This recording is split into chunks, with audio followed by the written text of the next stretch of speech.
Was anyone in San Francisco for our Ballerina day there? We actually had the San Francisco ballet.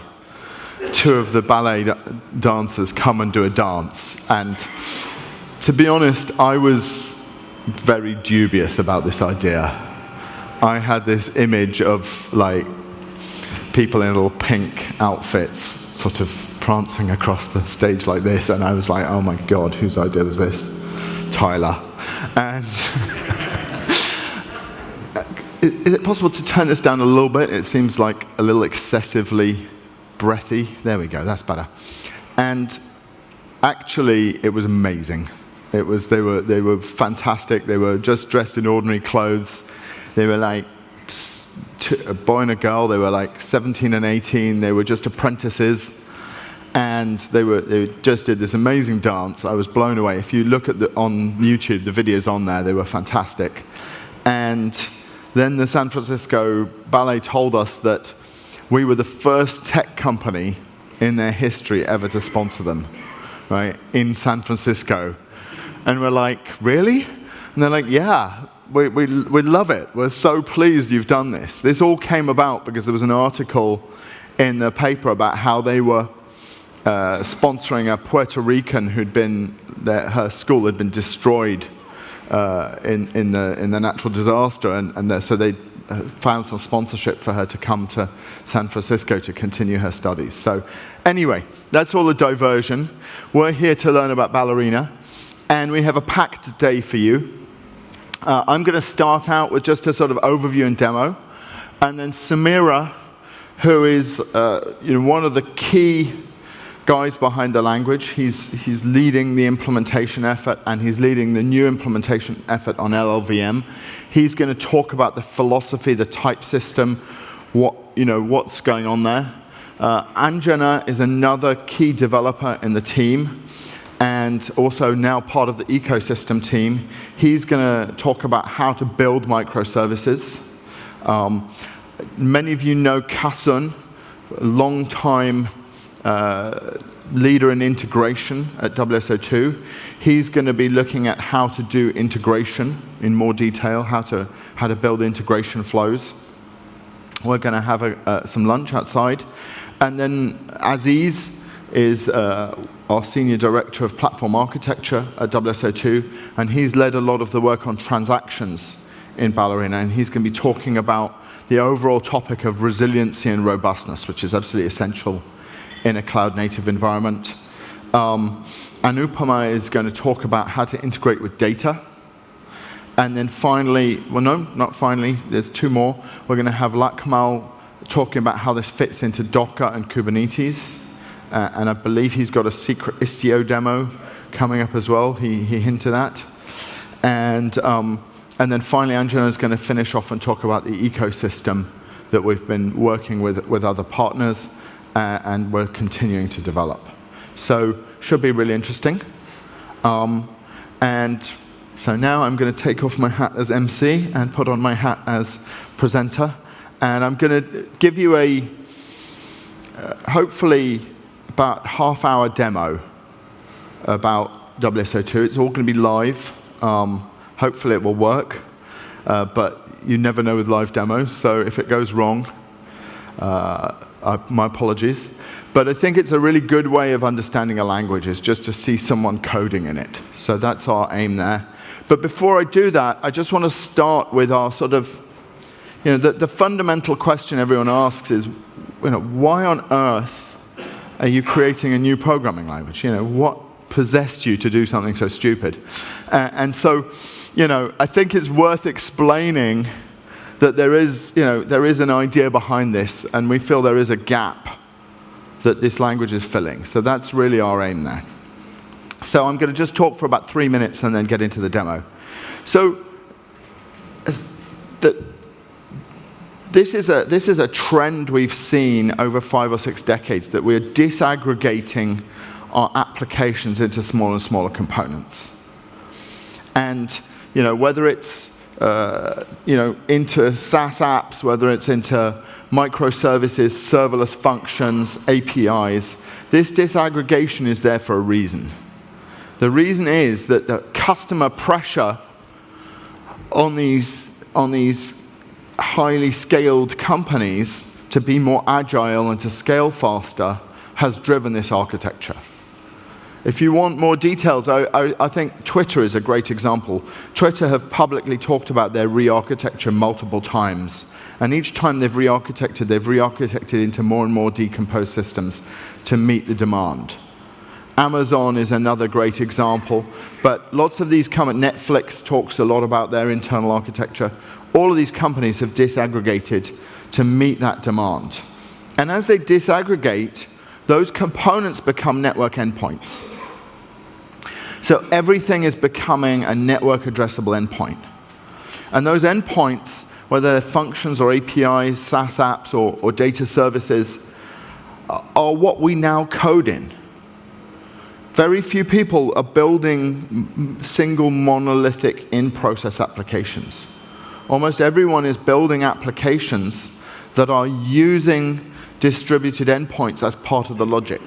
We are building distributed applications. So the code we write is talking to these endpoints, is using these endpoints, and is exposing new endpoints. And that is traditionally what we called integration. Integration is the art and science of connecting remote network endpoints and different systems. And integration has these challenges. It has lots of aspects that are different from writing local code. It's a well-known fallacy that to treat remote systems as local. And there are things like distributed transactions, there are patterns like circuit breakers, there's load balancing, there's protocol management, there's payload handling, there's security is obviously a massive aspect of this. There's compensation. So all of these challenges make integration difficult. And in the past, we've typically taken one of two approaches to solve that. So those of you who are here as part of WSO2Con will be very aware of this approach. This approach of building integration products, enterprise service bus, business process management tools.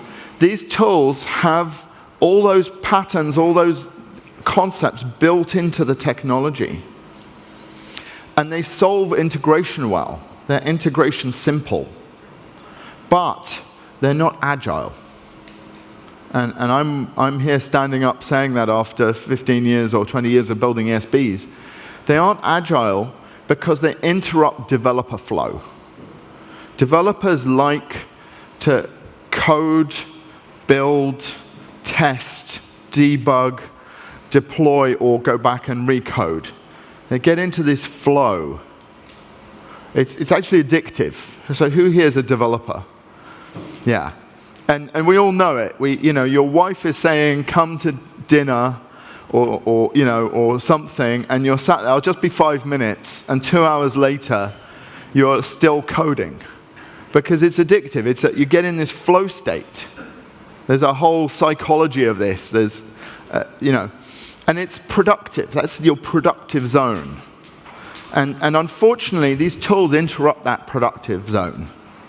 We're doing our best to fix that as well. We're not leaving that behind. We're trying to fix that as well. But that's a side issue. That's for the other sessions. But then you have general purpose programming languages. So you can just say, well, if this is not agile, let's be agile. Let's take Python, Spring, Go, Rust, your favorite language, and just code. But now you've got the problem of all those integration challenges. And the developer has to take responsibility for either coding around those or finding a framework or, one of those two choices, basically. And that then stops you having this sort of simple, just get on with it.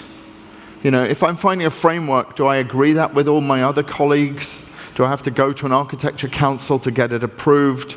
Is it open source? Is it closed source? Do I have to go through a legal process to validate? Then we have problems. If I start coding it myself, that is a challenge, I promise you. You think, oh, I'll just write a bit of circuit breaker logic in Java, it'll be easy. Netflix spent multiple years creating a library to do that because it's not easy. Anything like that, as soon as you get into it, you find there's multiple corner cases, edge cases. So these are hard challenges. So we think there's a gap here, and we call it the integration gap. And the gap is that we want something that's agile, promotes developer flow, but also is integration simple, understands natively integration concepts. And that's really what Ballerina was designed to be. Ballerina was based on our experience in doing integration projects for many years, and we decided that the way we felt best to solve that gap was to build a full programming language, but that has integration in as its heart, that's fundamentally based around integration concepts. So it's good to say that, but it's easier to show it. So I'm gonna show you that. I would say a couple of things about the design. It's a type-safe compiled language. So it's an easy language to learn, but it's not a dynamic scripting language. It's a compiled type-safe language, and we felt that was very important for building resilient network services. And it's built around concepts of concurrency. So it's got a very strong concurrency model, because again, that is every network service is inherently concurrent. So let me put this clicker down and start typing. So I'm going to use Visual Studio Code, which is a free editor from Microsoft. We also have a very good plugin for IntelliJ. And I'm just going to start writing some code. Now, hello world in a network system is not just going to print hello world to the console. We want to create a listener. We want to create a network service that you call it and it says hello world back to you. So that's going to be the first step, is just to create an HTTP service that returns hello world. So let me just start a brand new file. The .bal is the file. Now I have Ballerina, I have Visual Studio Code installed. If you try and edit a BAL file for the first time, it will tell you that they have a plugin for that, and it will download and install the plugin. And I also have Docker and Kubernetes installed. I'm going to do a little quick Docker and Kubernetes demo, and then Lakmal's going to give you more details later. So I'm going to start, it's a language. I'm going to import my HTTP library. And the very first thing is that a service is a genuine concept in this language. So every other language known to man has only one entry point, and that is a main function. And if you want to write a service, you either write code in that main, or you use a library that does that implicitly for you. In Ballerina, service is a first-class concept. It has an entry point which says, I'm going to listen for network calls. And it's not just HTTP, it's gRPC, it's Kafka, it's network sockets, it's AMQP, it's Rabbit. So you can have listeners on multiple protocols. And I'm going to call this my hello service. And I'm binding to port 9090. And you might say, well, this is wrong. I shouldn't be hard coding that. But because implicitly we're going to, most of the time, generate Docker files, I'm going to probably do any port mapping in Docker. But I can certainly say, I want to get this as config. I could do config get as, I could get it from my config. But for this example, it's simple to do that. And I'm creating a resource called hi. And I'm just going to respond to the caller. So the caller is the HTTP client that called me. And I'm going to respond with hello world. And I'm going to save that, and I'm just going to build it. So let's just build this. By the way, they released a brand new version of Ballerina yesterday. The email went out this morning. So I'm on the new version, so who knows. So I'm going to run that. So this generates a bytecode, and there's a bytecode interpreter. So it's its own bytecode built around the language concepts and the bytecode interpreter. And it's initiating the service. And listening on port 1990. So now I can curl to that port, go and have a look at it, localhost 1990/hello. So it's implicitly created a path for me based on the service name and the resource name. And there we go, hello world. So that was pretty quick and easy. I did that way because it's very few lines, but actually I'd rather write a slightly nicer version of this same service. So this bind is binding to an endpoint. So endpoints are also first-class citizens in Ballerina, both server-side endpoints and client endpoints. So when I'll show you in a minute, we'll talk to a remote service. That, again, is an endpoint. So that's another key aspect of this language. So services and endpoints are part of the language. And I glossed over a few things in that instant thing, so I just want to explain them to you. So I'm just going to new up an object here. So what I'm really doing is responding with a response object and saying hello world, and setting the payload of that response object to hello world. Oh, is there any chance of turning the... So there's a couple of things here that I think are interesting. So now I've got an object. You can see that when I call set payload on that local object, I use a dot. That means this is a local call. I'm just setting something on a local object. But here, when I'm actually talking over the wire, there's an arrow. The language is capturing the fact this is a network call. Because I'm calling an endpoint, endpoint methods are distinguished from local methods. So in the language, that is visible syntactically, but there's also an underlying semantic meaning of the arrow that I'm going to explain in a minute that's really key to do with async and non-blocking. So here we have a language where these network concepts are instantly coming into play. So I think that's really interesting. You can't have a function in Ballerina and not deal with it. So this function is returning an error, and it's basically saying you've got to deal with that error. So the underscore says, OK, I'm dealing with it by ignoring it. That's kind of like saying var x and then not using x. Or I can, and I'm sure, I think Samira will talk about this later, but I can also say but, you know, here I want to handle the error. And I can say, you know, if I have error E, now deal with it. But I just want to show you what's happening here. So the client has said get. I'm trying to respond to the client. And if there's an error, there's nothing much I can do. I can't tell the client it went wrong because the client is gone. The communication channel to the client has died. So in this case, all I could do is log it. I could log and say, well, I didn't find it. So I'm not too worried about that in this case. So I will just get rid of this and go back to my simple syntax.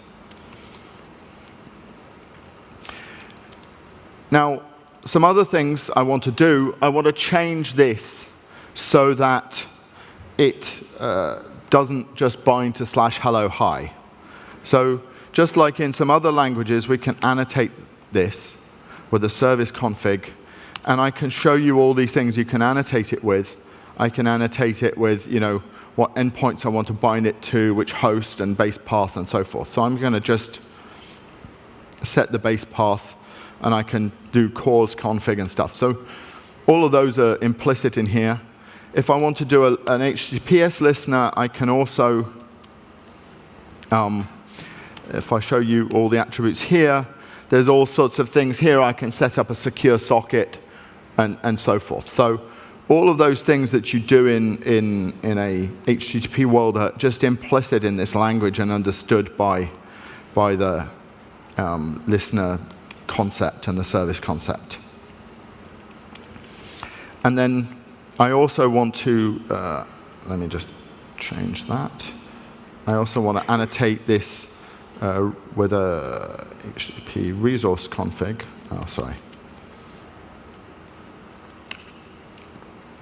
And I want to say the path is slash, and I want to say I only accept a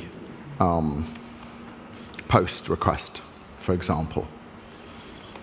So, and I can actually also do data binding in here.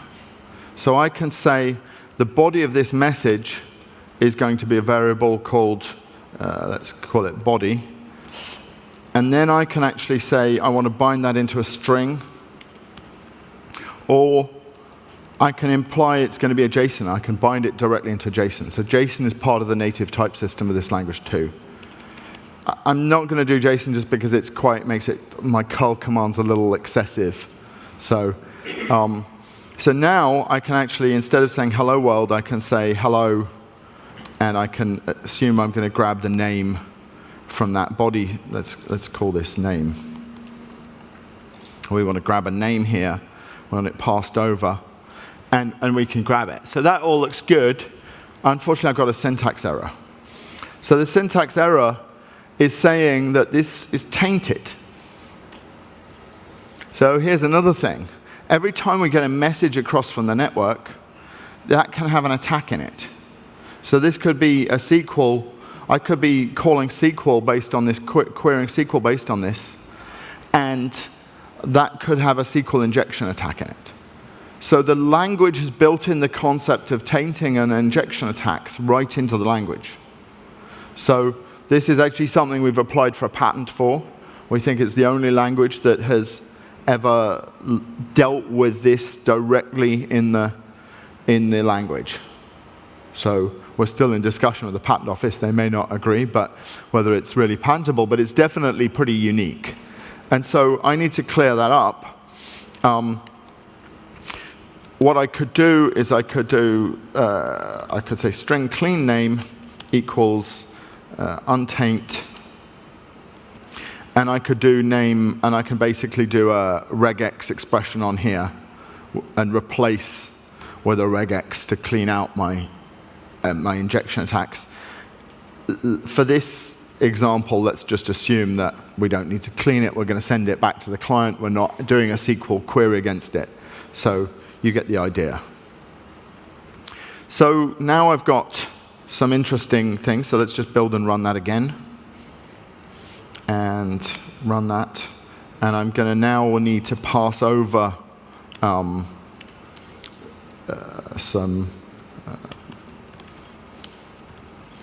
information in the thing, and okay, and I've got the path wrong because remember I changed the path. So there we go. So now I've changed the path. I've turned it into require a post, and passing some data binding that into string. All pretty simple, straightforward. But so far, it's not really integration, is it? I haven't talked to anything else. This is just like a simple service. So now let's actually make this talk to, say, Twitter. Now there's two ways I can do that. I can just go and create a endpoint, and I can make an HTTP client. And I said JSON's a first-class concept in the language. Twitter has a JSON API. I could do that. But we also have the concept of connectors in the language. So I'm going to go and search the package manager to see if there's a Twitter connector. And yeah, of course there is one. I'm not that stupid. So no disrespect to Go, but we built package management directly into the language from day one because we felt that's a really important part of a modern language. This flow model is really, there's more to it than the flow model. The concept of Ballerina is that you bring the middleware just appears as part of the coding process. You know, and you understand this if you use Maven or NPM, that when you write something in Java and you bring stuff with you, the package management brings that to your environment and is there. So instead of you installing middleware first and then writing stuff and deploying it into the middleware, you write code and what you need gets pulled into your environment to solve that problem. It's very much part of that developer flow mindset. So there's a couple of Twitter connectors in here, and I happen to know that the WSO2 Twitter connector works. I haven't tried the other one. So I'm going to pull that down from the package manager.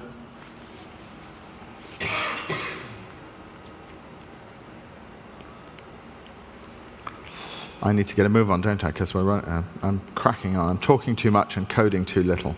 So import WSO2/Twitter. So I'm going to create instead of an HTTP listener, I'm going to create a Twitter client, and this is a sender. So I'm going to call it Tweeter, because I want it to tweet on my behalf. And I'm going to fill that lot in a second. But basically now, instead of just sending the payload, I can say, well, I want to var result equals Tweeter arrow. And you can see the various things you can do here. Tweet that status. And so we need a status object, which is a string. So let's go string status equals hello world from, hello plus name from hashtag Ballerina Day London at Ballerina Lang. Okay. So now we can tweet that status. That's all looking pretty good. And I will, instead of setting the payload to be that, let's set the payload to be a JSON response from that. So I want a JSON. So my JSON response is, let's just get rid of that. We don't need that. My JSON response, you can just inline JSON here. So I can say, key colon value. And I can say create id at, and I can do. Now this var result, let me actually just look at what that is. So is the hover going to work here? No.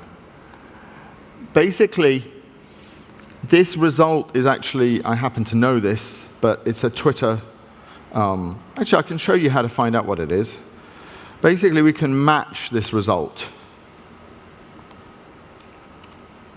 And sorry, let me just delete that. So I'm messing up. Sorry. I'm just going to delete all this so we're a bit clearer what's going on here. So that result is either a Twitter status or an error. Now, Ballerina has this concept of a union type system, which is similar to some functional programming languages like Elm.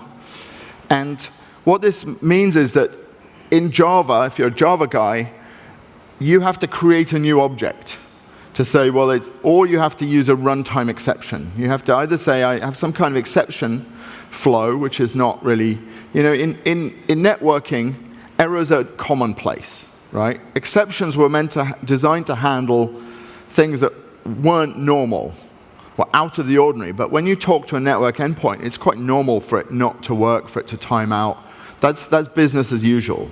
So we wanted a type system that captures this concept that you can get these errors back, but also, sometimes I call an HTTP endpoint and I'm expecting an XML, but there's a proxy in the way that gives me a string back instead, right?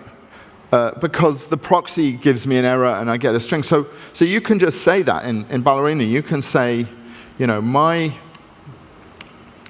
result is, XML or string or error. And then call it. And that's what it's going to respond. And then you can deal with those. You don't have to write some horrid, great big wrapper and class to handle the fact it could be one of those three things.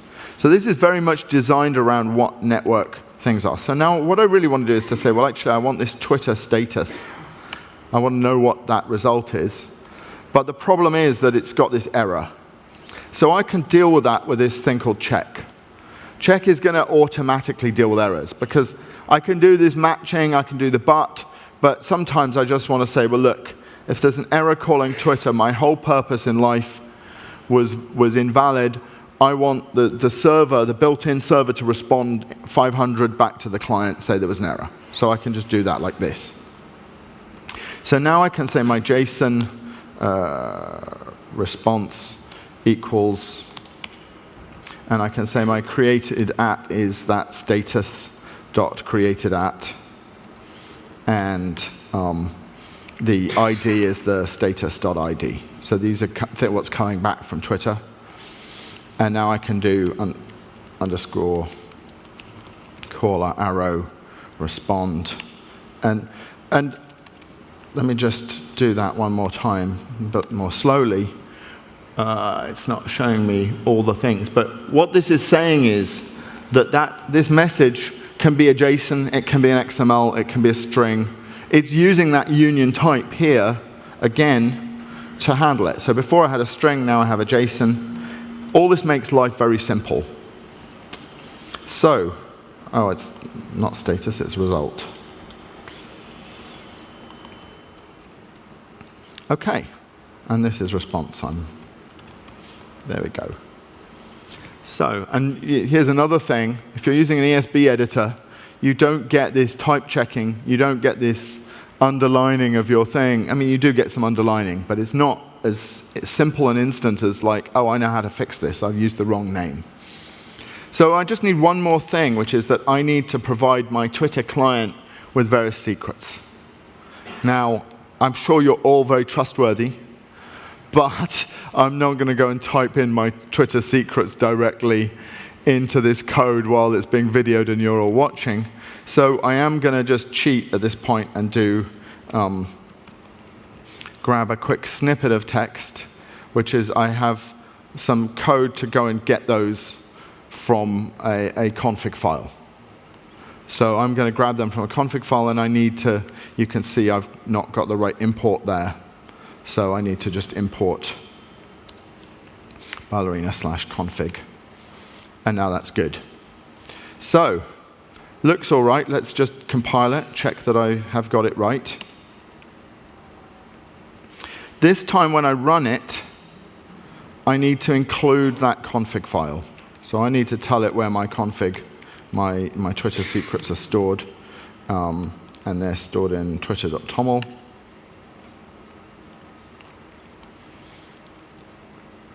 And wait for it to get going. And so now, hopefully, we do that and have a look. There we have our JSON. So I don't know if you can see that. But we instantly created the JSON.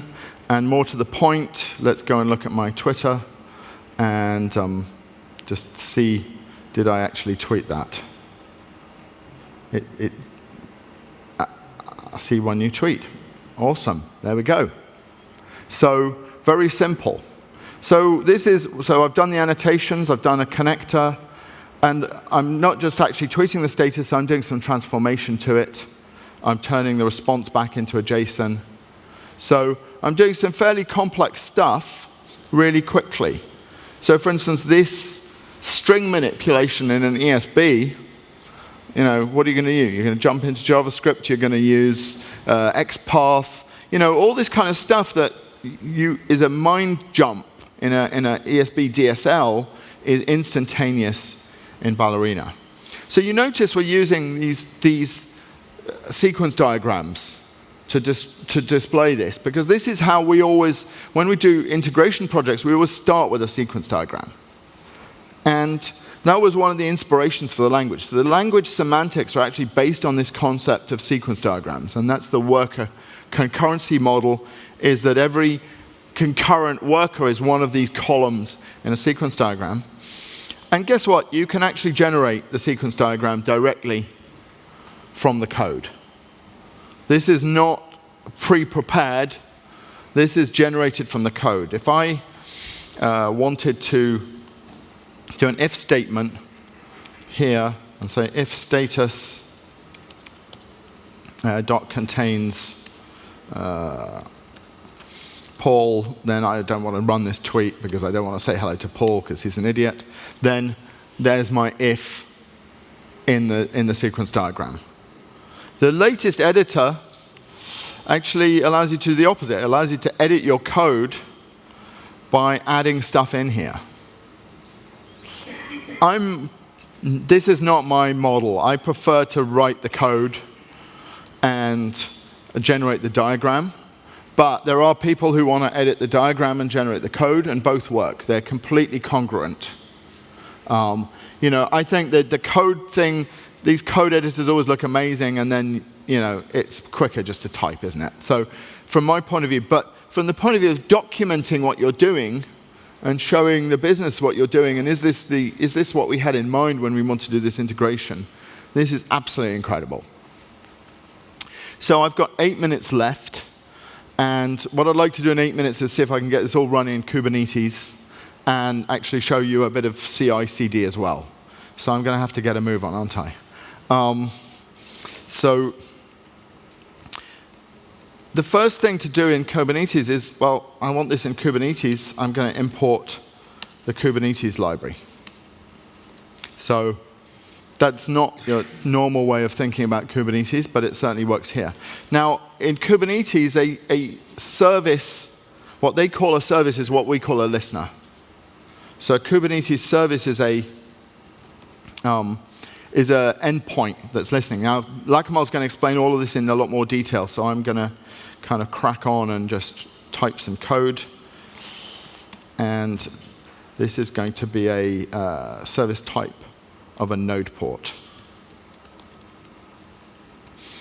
And then I also need to annotate the actual service itself to say I want to deploy this as a Kubernetes deployment. So again, I need to give it a name.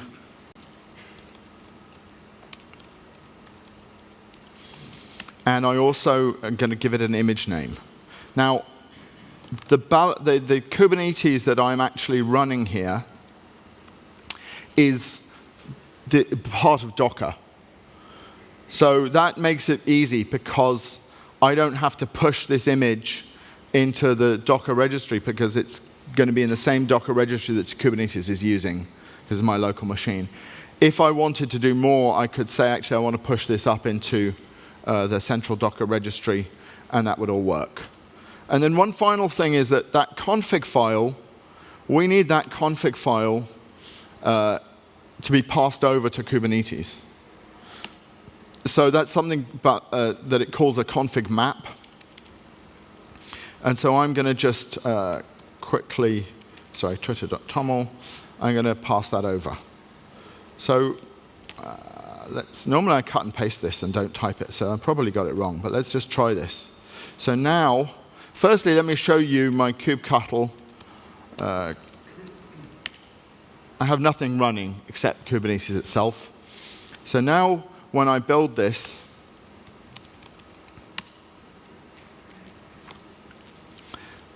it's suddenly saying, well, I have those annotations.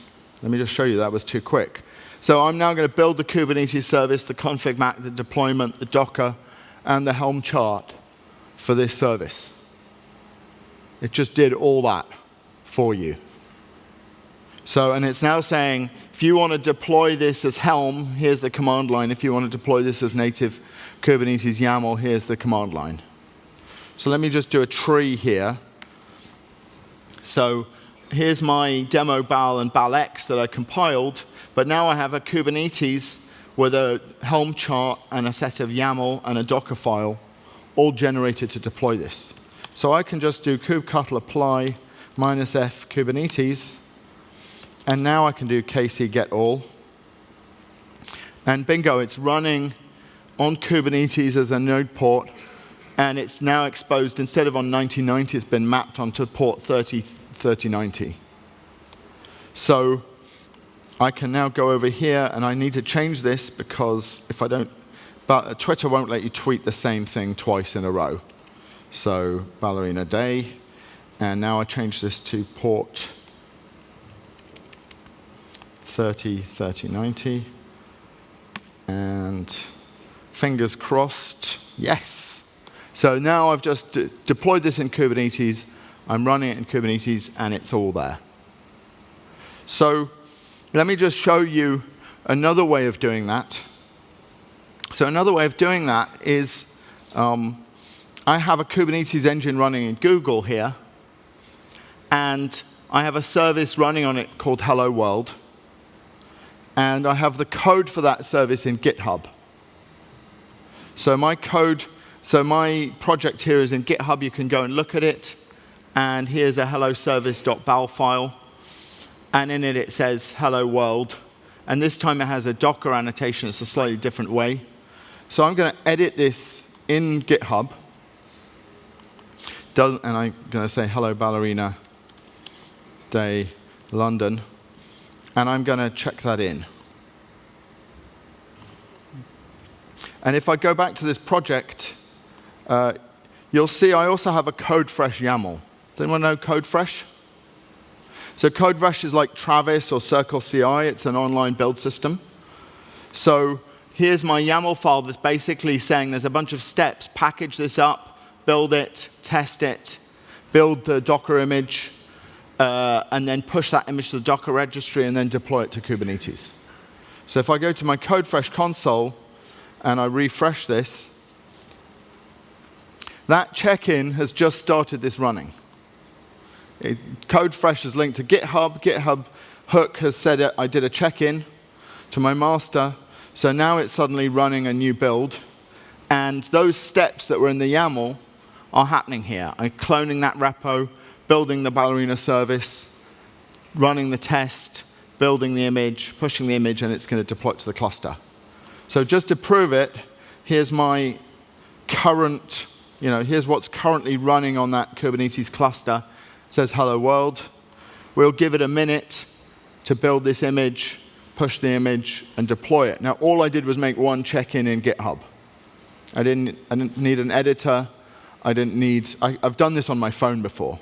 It takes, because I'm just about to do the demo. I've got my machine set up, and I realize I haven't changed it back to Hello World from the previous demo. And I pull up my phone, I change it back, and by the time I do the demo, it's all committed back into Kubernetes running on Hello World. So it's now pushing the image to the Docker repo, and it's deploying to the Kubernetes cluster. And this does take a little moment. I didn't actually need all these steps. When it builds Ballerina, it automatically runs the tests. By the way, Ballerina comes with its own unit test framework. So some of these are unnecessary, but it's kind of demonstrating the reality of what the kind of workflow you'd want in a CI/CD. So while it's taking a minute to do that, and I haven't really got a minute, so I'm going to carry on and just explain what I did. Now, one more thing I said I would talk about earlier is when I do this arrow, I said there's a different semantic. So in Java, if you want to do async I/O, you have to do jump complex hoops. In Node, you always do async I/O, but you have to do callbacks. And who's done callbacks in Node? Is it a fun experience? No. In Ballerina, we have this idea that this is a strand of a worker. That's what we call it. And this is not tied to a particular thread. So this arrow is really saying to the underlying async I/O, hand this message over and send it out. Do not wait. Do not block this thread for the response. So the code that comes on after this is what's known as a continuation. But this has built the concept of a continuation directly into the language. Because we know every time you're doing a network operation, you want to be async. You don't want to block threads while you do that. So this is the kind of level of what you can do with a language when you are right in it, and you can actually change the language around the semantics of things like network async I/O. I talked about how it's sequence diagrammatic. I talked about Docker and Kubernetes. I don't have time to demonstrate a circuit breaker, but that's a common pattern when you have a high-scale load-balanced service. That, again, is built into the language. Now, we also work with things like Istio and Linkerd, and you'll see a demo of that later. They have circuit breakers built in. So if you're in Istio, you don't need to use our circuit breaker. But if you want to use a circuit breaker and you're just using Ballerina, you don't want to have to bring along the whole of a Istio just to do that one thing. Because we're a network-based language, we have that built in. Now, observability is a key aspect of all these things. So this is a open tracing trace in Jaeger, which is an open tracing engine. And this is generated literally just by saying to Jaeger, here's Ballerina, to Ballerina, here's Jaeger, connecting the two. It's built into the language to generate this kind of traces. Normally, you'd have to add a whole load of libraries and boiler code to do that. Again, this is Prometheus showing you throughput on that HTTP endpoint, how many errors and how many successful hits and the throughput. Again, that's built in to Ballerina. It just has a Prometheus connector built right into the language. You don't need to do anything. ELK, all we do is point the log to Logstash, but that's part of our thinking is to instrument this. So Agile, I went through how many cycles? About 5 edit, build, test, compile cycles, one every few minutes. And I think you saw how I iterated on that bit of code, adding to it. I certainly couldn't do that with an ESB. If I was doing this with, say, Spring Boot, I think I would have spent a lot more time writing boiler code. So, I'm nothing against Spring Java. It's good stuff, but I think, we all know there's a lot of boiler code. If you've built that framework and you're into it, then you don't need to, maybe you've got that ready built, but that's then, how are you going to do that? Continuous, I showed you CodeFresh. Let's just go back and check on it. It says it's deployed. Let's go and refresh. Yes, there we go. So I did one change in GitHub, and now it's running live on the internet. And you can go find that endpoint if you really want. It's a real live endpoint on the internet and in Google Kubernetes engine. gRPC and protobuf are built into the language. So you don't need to write anything. You just annotate this and say this is a gRPC service. And we look at the record in Ballerina, and we generate the proto file for you. So we have a syntax that's isomorphic to proto files. So we can do that straight out of the thing. Swagger. Who uses Swagger? OpenAPI. So I can just go, I haven't got time, but I can literally just go on that program, give me the Swagger for that program. Because the program is capturing the semantics of an HTTP service, I can generate the Swagger from it automatically. Now, if you want to go and improve that, there's annotations to help you as well.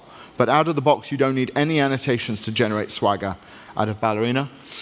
As well as that async I/O, there's a full future start model. There's a fully asynchronous model and worker threads and so forth that some of the talks later will get into. I'm not going to show you. So, why did we build a new programming language? In order to get developer productivity for these scenarios. These scenarios where we are gluing between microservices, between SaaS endpoints, between APIs, and in all those different situations where you're creating the glue, you need to think about all these different aspects. And with Ballerina, they're part of the language. They're inherently part of the language. Everything I demoed is in a public repo, and that's my setup on my machine is pretty simple. If you want to have a go, there's a few experts around here. If you want to skip some of the sessions later, grab one of us and we'll help you install it on your laptop.